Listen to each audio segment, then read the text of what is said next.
Uh-oh. Does he know where they are? Okay. There you go. Jaya Radha Madhava Kunja Bihari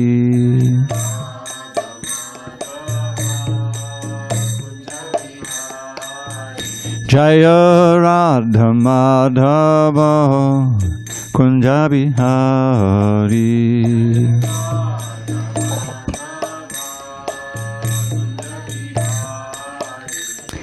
Gopi Jana Vallabha Girivardhari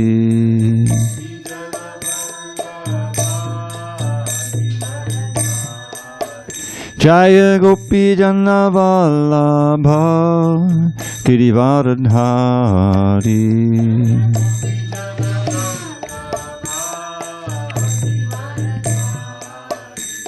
Yashodanandana Bhajana Ranjana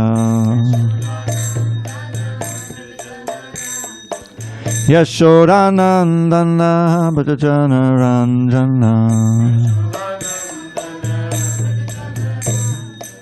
Yamuna Tiravanachari Yamuna Tiravanachari Jaya Radha Madhava Kunja Bihari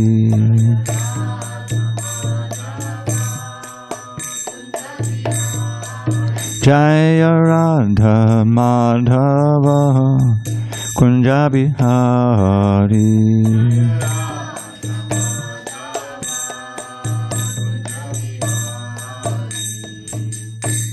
Jaya Vishnupada Paramahansa Purudikacharya Ashtottara Srimad Divine Grace Srila A.C. Bhaktivedanta Swami Prabhupada Ki Jai ISKCON BBT Founder Acharya Srila Prabhupada Ki Jai Jaya Vishnupada Paramahansa Purudikacharya Ashtottara Srimad Divine Grace Srila Bhakti Siddhanta Saraswati Thakur Ki Jai Ananta Koti Vaishnavinda Ki Jai Namacharya Srila Haridas Thakur Ki Jai Srimad Bhagavad-gītā ki jai, Samaveda Bhaktivinoda ki jai.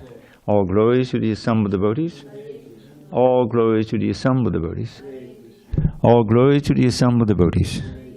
All glory to Shri Guru and Gauranga. Om Namo Bhagavate Vasudevaya. Om Namo Bhagavate Vasudevaya.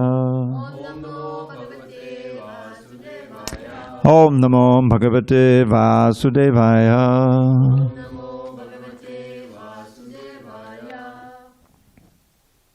Okay.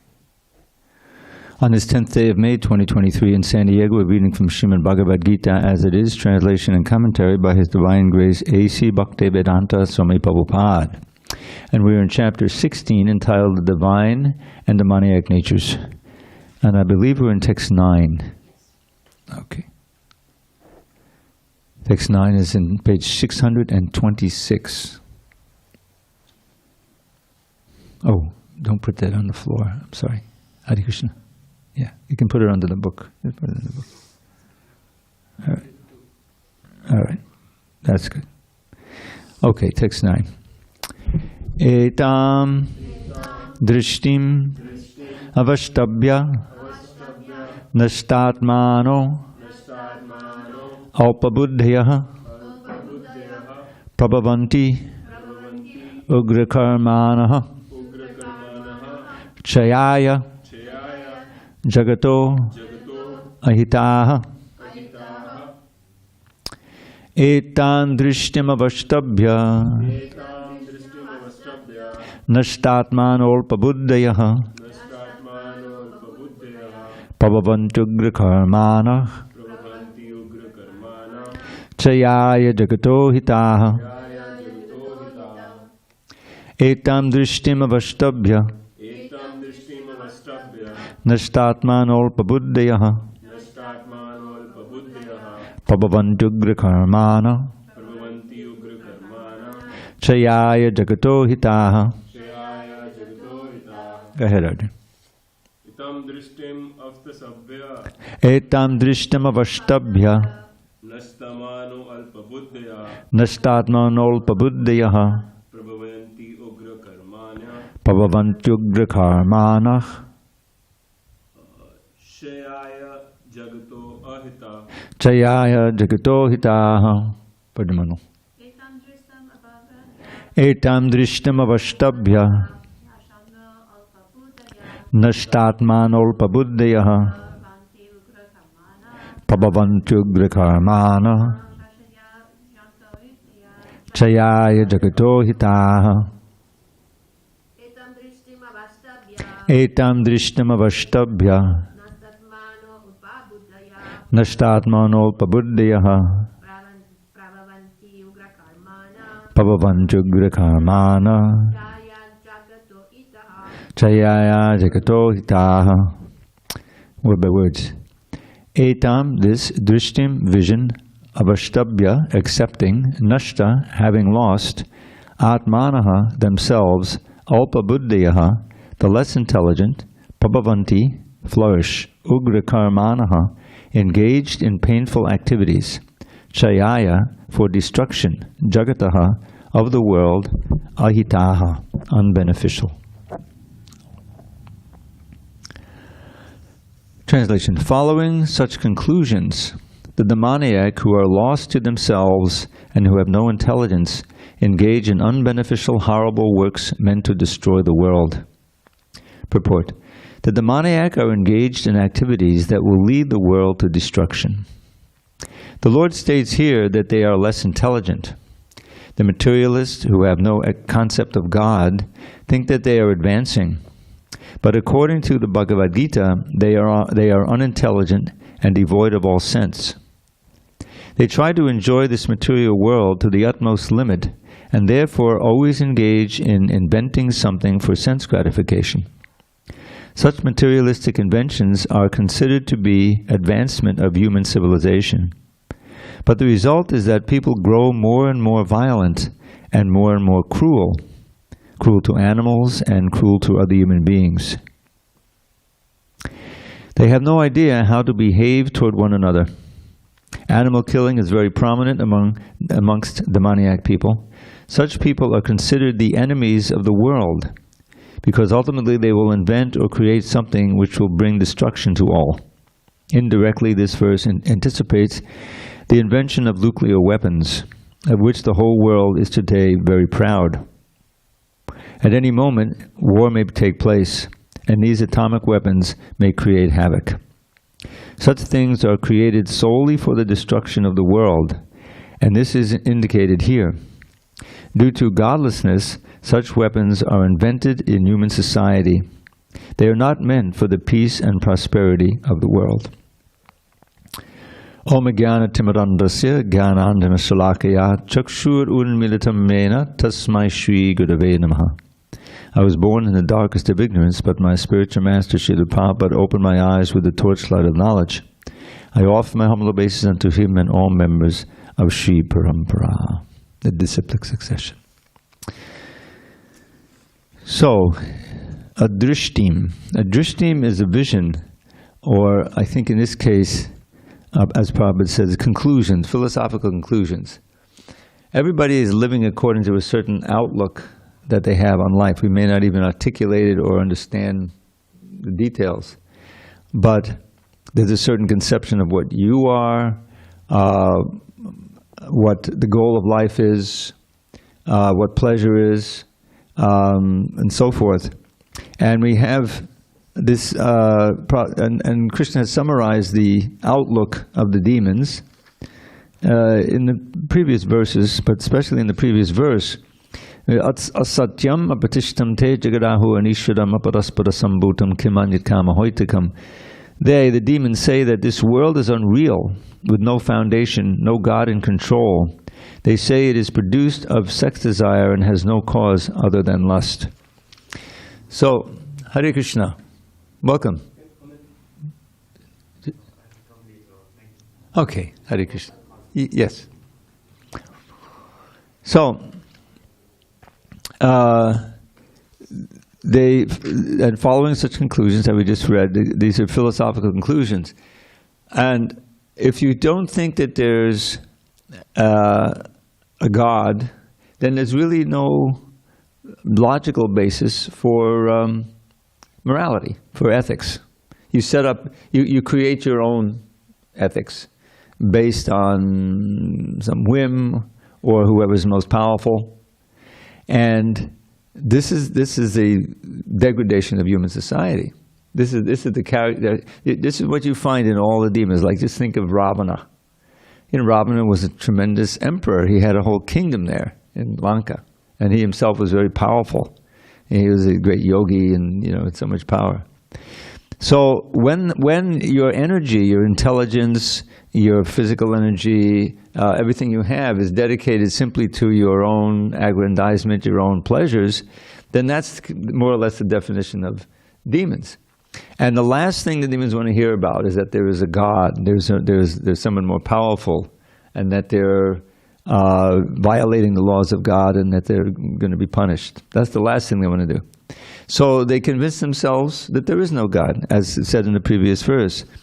Jagat ahur anishwaram. They declare that there's no Ishwara, there's no real controller.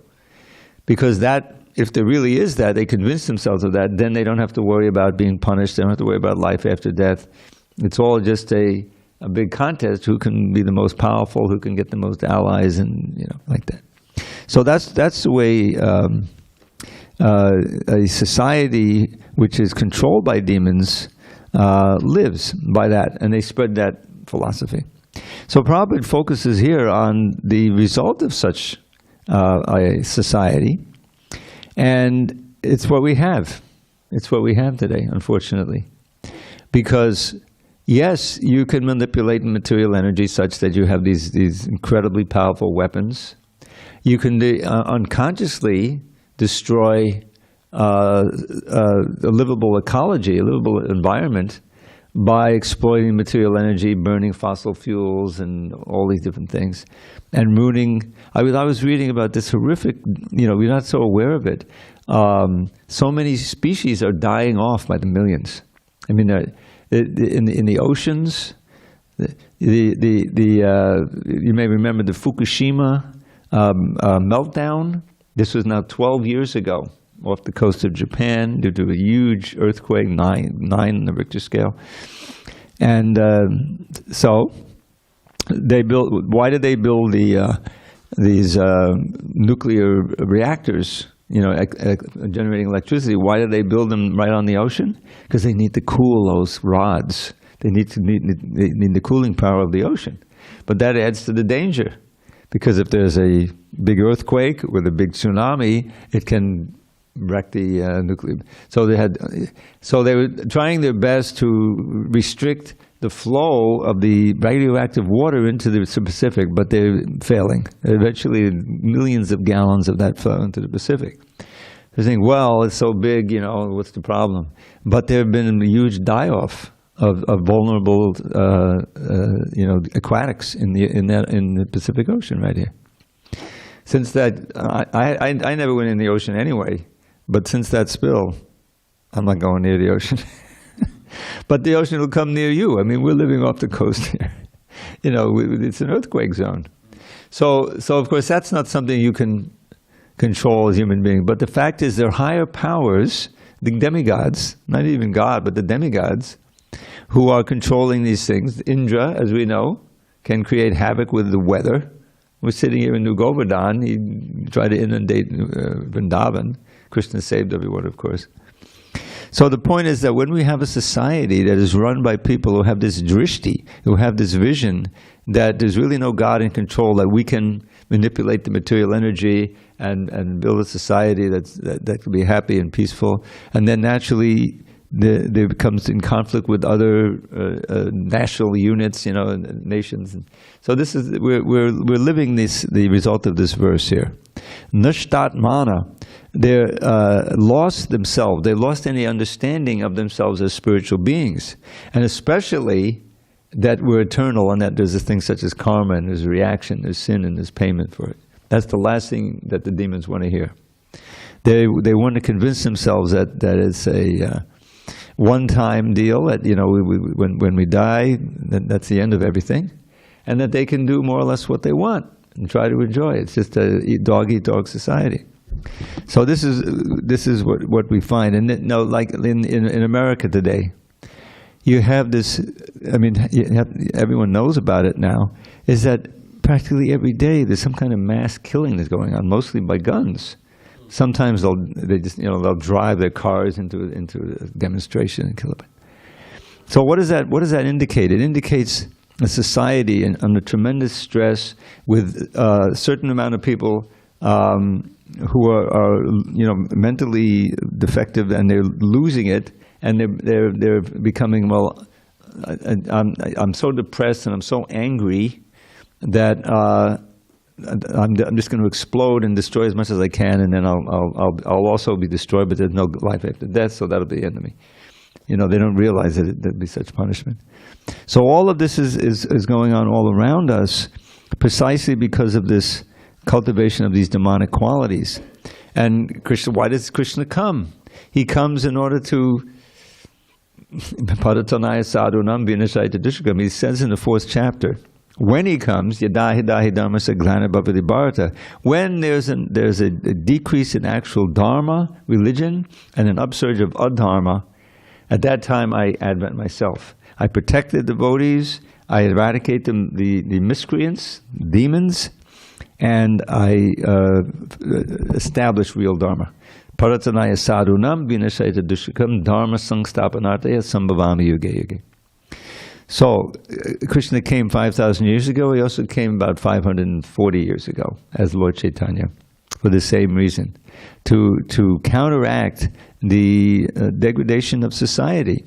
And it ultimately boils down to a very kind of, how can I say it, an understandable relationship. Krishna claims in 14th chapter, at the beginning, that he's the aham bija pradakpata. I'm the seed-giving father of everyone. So we're all children of God. We're all related as spirit souls. There's external differences, obviously, but those are superficial. We are united as souls. And therefore, Krishna consciousness is real United Nations. Prabhupada proved it. He started with little, efforts in New York City, and so it grew in 12 years. Worldwide institution is kept growing afterward.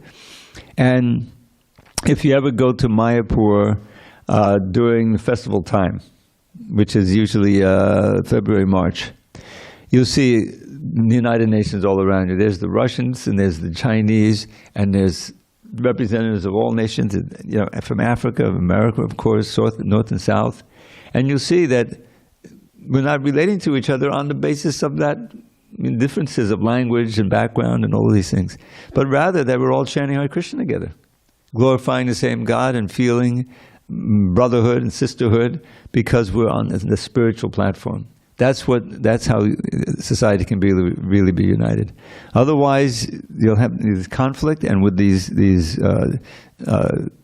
terrible weapons that have been invented, and they keep inventing them, and the whole earth can become uninhabitable. Now, we're hoping that won't happen. Krishna is ultimately in charge. For my view over all my years, it's going to take a divine miracle to really bring society to a point where we can deal with all of these forces that we brought into being without destroying everything and without seeing horrible, which is going on in different parts of the world, even in this country. The weather, the violence of the hurricanes and the tornadoes, and we have a drought here. We had a drought. Now the drought's over. I don't know. The tremendous rains, but they can also bring tremendous floods. The rains came, and there's tremendous snowpack in the mountains nearby here. And they're saying, well, when spring comes and summer comes, it's totally unusual, this cold weather into the middle of May here. But what'll happen, I fear, is that it'll then eventually turn really hot. All that snow will melt, and it won't be here where we live, but in the little east of us, it can cause tremendous flooding, By 2050? California, San Diego's weather will be like Seattle. Really? No, I won't get that far. Unless I come back, you know, I'll be 5 years old, 10 years old. Anyway, so now we're seeing, you know, the contrast between the saintly and the demoniac. It's just, it begins with the drishti. Begins with the, welcome Jesse. Don't worry about being late. I was myself 15 minutes late tonight for different reasons. I didn't have the class tonight. Anyway, so the drishti means how you see yourself. There's something called sambandha gyan. Sambandha gyan. Bandha means, it's the same word in English, bond, relationship. And gyan is knowledge. What is this? Krishna kind of, Bhagavad-gītā is filled with sambandha gyan. It means, who is God? Is there a God? And if so, what about him? You know, what details are there? How does he create the world? How does he control the world? What's the relationship with God and this world that I live in and myself? What's our relationship with the outer world and with each other? These bondage. What is actually going on? What's the basis of reality? If you take God out of the equation, then you're in complete illusion. But you have to know, you know, how the creation is taking place, the maintenance is taking place, what's our relationship, and how we can realize that relationship, how we can actually live in it, which is healthy life, and ultimately return home back to Godhead. So all of that is Sambandha Gyan, and Krishna is just outlining it very nicely in this Bhagavad Gita, and along with, you know, all the qualities of the devotees, which we learned in the first part. Now we're going to learn more about the qualities of the demons and why it's so destructive. And it's good because we can see, oh, I see that this nascent quality in myself, I don't want to cultivate this because it's going to take me down the road toward darkness. The demonic life means darkness, means living in ignorance, acting in ignorance, and being a destructive force in the world. It's the last thing that we want to do. But it's important to know this. So any questions on this verse? Chayaya jagato hita. Okay, you got it. And destruction of the world. So, Hare Krishna. Haribol. So I mentioned last night, there's different levels of demons, I guess. There's like criminals, but then there's some type of dictators that... Yes, there are. Yeah, the level of cruelty, it's unimaginable for people, like regular people like us. So I was wondering, I was thinking last night also, you look at their faces, and you know, there's a few good examples in history that I don't want to even mention. They don't seem human. They seem, you know, from a different planet. And so, you know, there's all those conspiracy theories that say, oh, they are reptilians, they are aliens. And it's funny in a way, but I wonder if there's really a different planet where they are, if in the Vedas there's some... Well, they're definitely demonic planets. We read about the battles between the demigods and the demons in the Bhagavatam all the time. So within our planet, one planet, you know, there are countries, there are nations that are run by more cruel, obviously, and demonic leaders. And but we should understand from our study of the chapter 14 on the modes of nature that once you lose the focus on Krishna and you're actually not living your life, trying to live your life according to the tenets of the Shastra, then you're in various states of ignorance, and everyone is more or less embracing these demonic qualities. So you have, you know, in America you have, not America, in the world, you have battles between various demonic states trying to conquer. You know, that's also there. So it's just a, but if you see through the eyes of Bhagavad Gita, you see, yes, this person, or these persons, they've embraced this philosophy and they've embraced this vision of themselves and the world that can only lead to more and more destructiveness. And we saw that. I mean, when I was growing up, and I was trained. I like to you know, I roll my eyes. Trained as a budding little communist, but I was, you know, the teaching was this is how we can actually live a very happy, prosperous life. you know. But the thing is, by definition, they negate the existence of God. And you know, and the way it was presented, and kind of understand it, because religion had become a force for evil. I just think of the Crusades. You know, so many wars were fought on the sake of, literally for religion, because they really don't know, you know, what religion is. So it all gets very complicated, but it all starts individually so we can understand, like, what is the actual mood of a devotee. There's this nice little phrase, you can kind of try to remember it. Para dukkha dukhi. Para means others, dukkha means suffering, dukhi, I'm suffering because you're suffering. This is the essence of empathy and sympathy.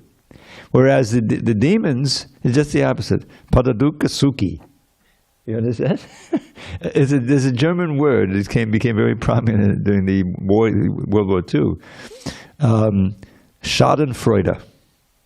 Schadenfreude means joy at others' suffering. Just the opposite of a devotee.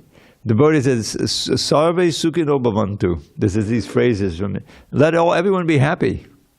You know, why? I mean, to boil it down to the essence, why did Prabhupada come here? Why did devotees?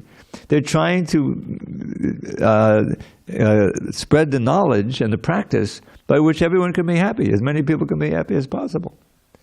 Prabhupada, you know, they're feeling, read the Bhagavatam. You have these sages at Naimisharanya, they're so worried. Why? Because the age of Kali is coming, and they can foresee all the suffering. So what can we do about it? So they have this sacrifice that goes on for many years. And out of that comes the speaking of the Bhagavatam.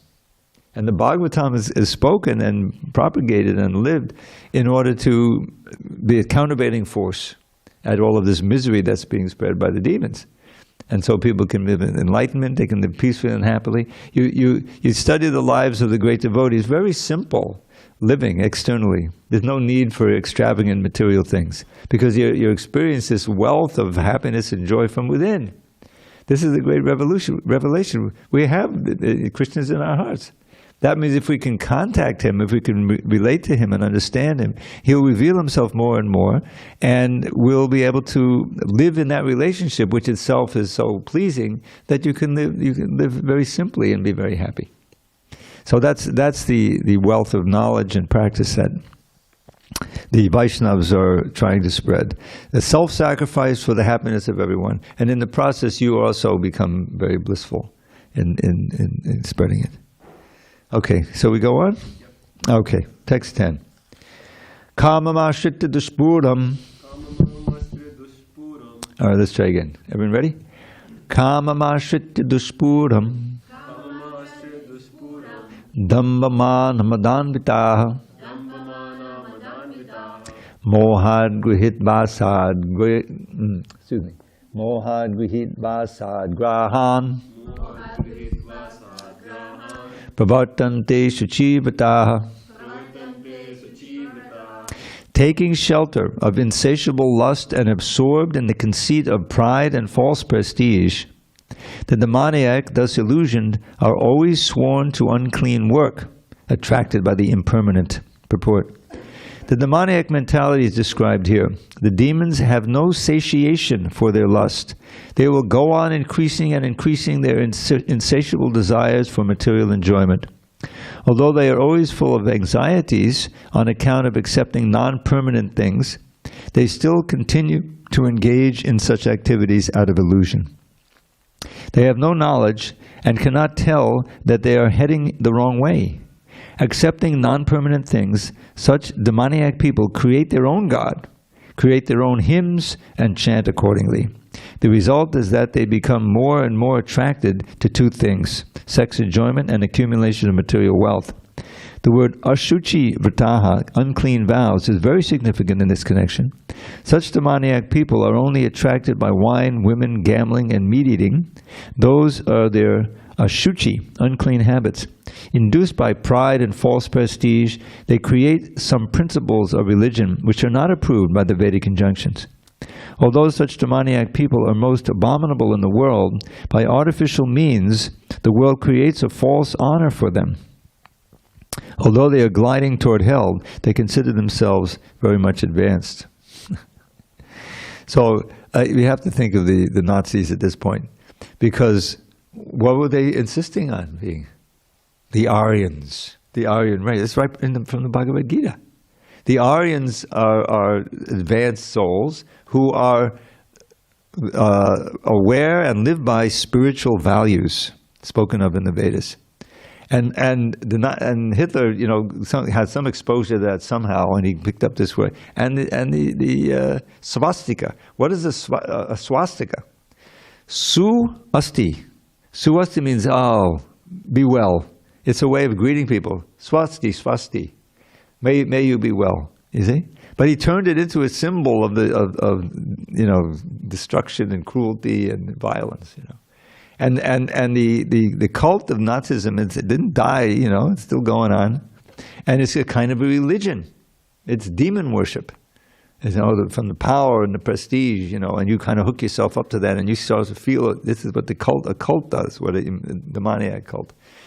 And it's all like, what happened? Germany was led to destruction. There was so much, when they finally lost the war, and they created so much destruction, havoc everywhere. So instead of the swastika bringing su-asti, health and happiness and prosperity, it brought just the opposite, because it was misused. It was, all of these qualities. Taking shelter, insatiable lust, and there's this word damba again. This is the third time it appears. Damba, as pride, and again, just to emphasize, it means hypocrisy also. It means trying to be something that you're not. False pride. You're very proud of, but you don't deserve it. So that's damba. And of course, mana goes with it, which is conceit, false prestige. So all of this is the qualities of the demons. We see it all around us, and they pull everyone down into destruction. No one can be peaceful in it. So this is Krishna came to combat, to counteract these principles that have become prominent even in the beginning of Kali Yuga, and so we're also part of this effort. And it all starts with understanding and accepting the reality of higher forces and a higher consciousness and personality who is ultimately in control. Ishvara Parama Krishna Satchidananda Vigraha. The first words of the Brahma Samhita are always pertinent. Ishvara Parama Krishna is the supreme controller, and he's Satchidananda Vigraha. He has a form. He's not just a force. He has a form. He's a person of eternal form, full of bliss and full of knowledge. And we are also related to that with him eternally. And reawakening that relationship is our goal. This is how we can actually be prosperous and happy. And it's possible. In other words, we all have an infinite future. It's not that, I'm too old now. What's the point? Might as well just go play golf. No. Whatever progress you can make, take your old Hare Krishna, Hare Krishna. You're going to have another life and make it as auspicious life as possible, so that you can continue on the path. I hear lectures every day, and Prabhupada says, I forget the context. Says, once you take up Krishna consciousness, you're finished. You can't give it up. Even if you may not complete the course in this lifetime, you'll be attracted in the next lifetime. So that's very hopeful, is that Krishna is really anxious to bring us back and to enlighten us. We just have to be open to it. And to see, this Krishna describing these qualities, if we see them in ourselves, and try to eradicate them and develop good qualities, which is he's made it so easy, beginning with this chanting of the holy name. And naturally that association, by the association you become purified, even without knowing philosophy. Just by chanting and that sound, concentrating the name on the sound, the good qualities come up. And Krishna from within the heart, what does he say? And I know we're behind, so I have to end soon. But way back in the second chapter of the first canto, he talks about what real Dharma is, and it's that activity which results in pure devotion to the Supreme Lord, and it's centered on pure sound vibration. And at the end of this instruction, it's about 20 verses, about 16 verses in the second chapter from text 6 to 21. And he talks about hearing, Shrinvatam Sukata Krishna Punya Shravana Kirtana. Just hearing the pure sound vibration of his holy name and descriptions of Krishna.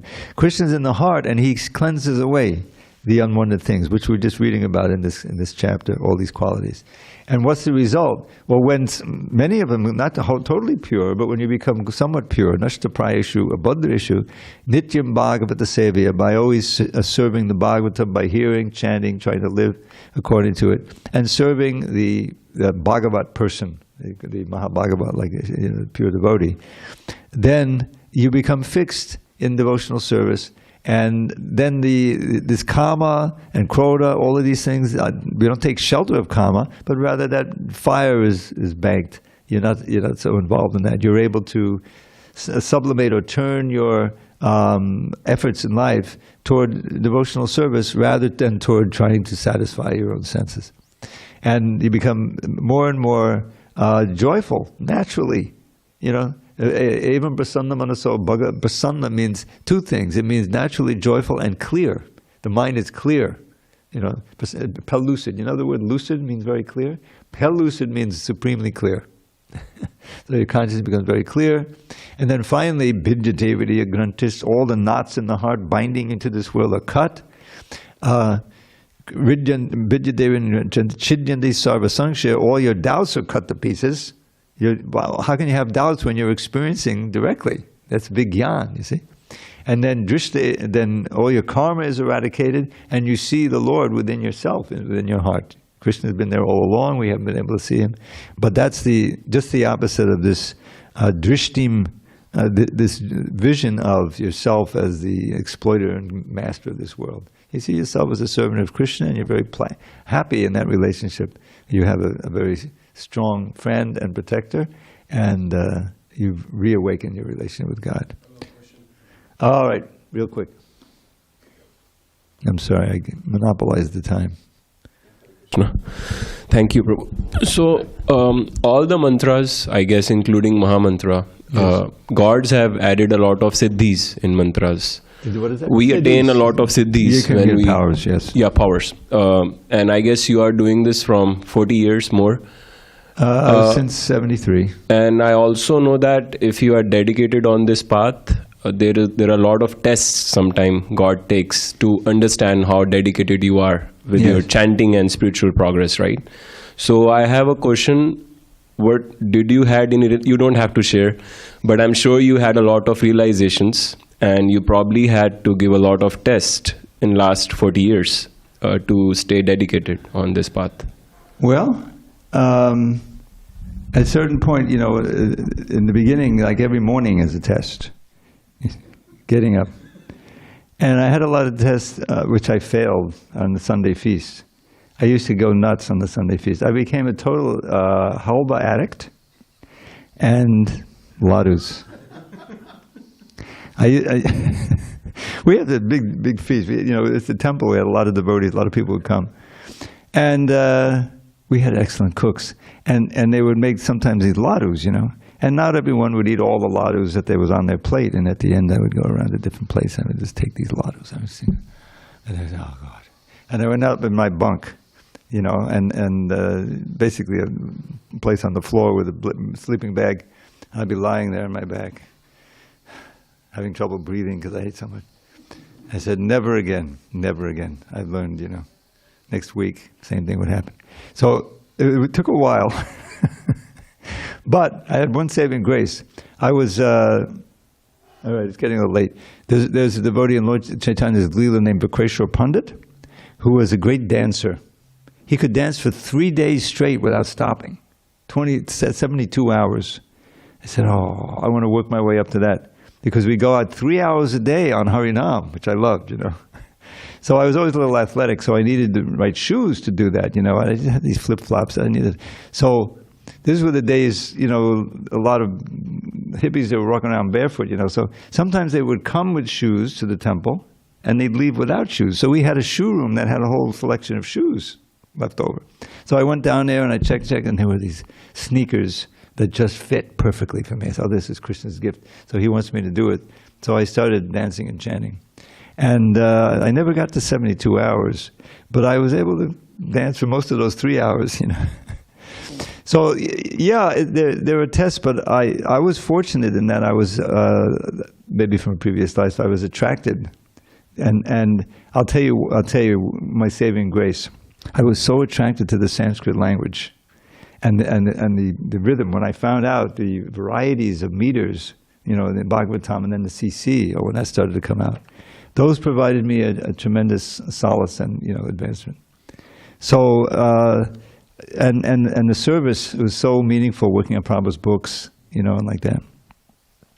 So all these years, you know, I never thought I was, you know, I can't do the morning program anymore, you know, no. 50 years means 50 years of Mangalartiks, you know, and I made up a word, Manta Jangri Gukla. It's the morning program.